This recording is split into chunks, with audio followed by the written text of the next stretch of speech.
Maria's husband died several years ago. Since then, she has lived alone and has found it more and more difficult to take care of her home and yard. Then, last year, she developed cancer, and the treatments have taken their toll. Maria now finds it hard to move around without getting short of breath and feeling fatigued. Given the stage of Maria's illness, her doctor feels she should not be living alone any longer and has suggested to Maria and her children that they get together to decide about making some new living arrangements for her. The doctor even suggested that a nursing home might be a good idea.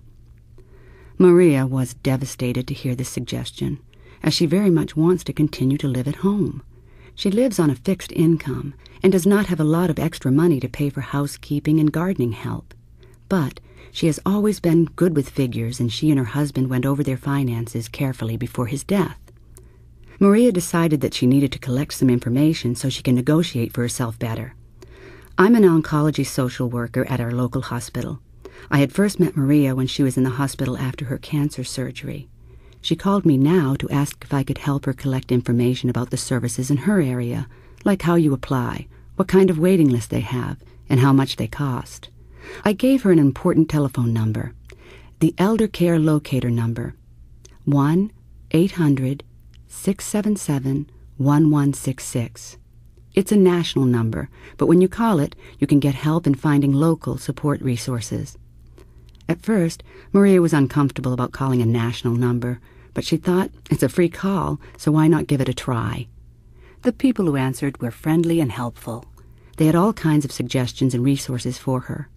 She felt good knowing they were there if she ever needed to call them again. Most importantly, the elder care people told her about how she could get meals delivered and get some household help.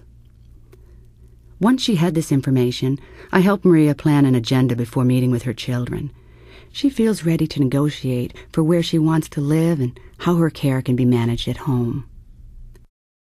Many people in Maria's situation may choose differently. Another person may be comfortable with a move to a nursing home or assisted living facility, but they too will need information and resources to make this happen. Still, other people may have planned ahead and purchased special insurance just for nursing home care.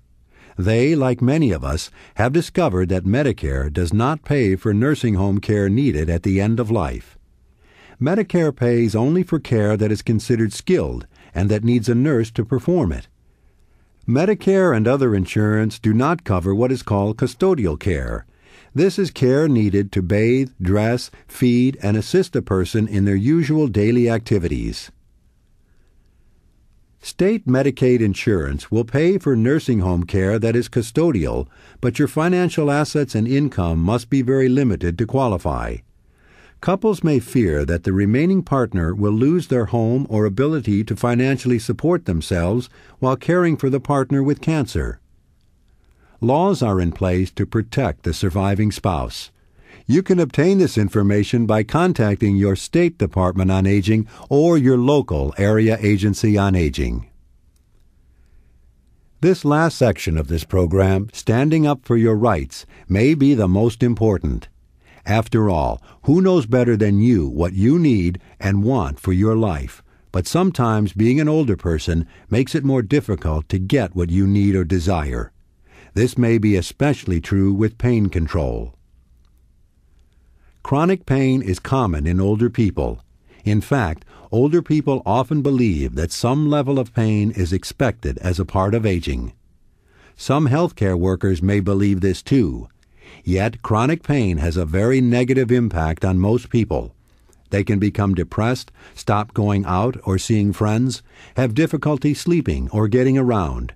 Too often, pain is undertreated in older people.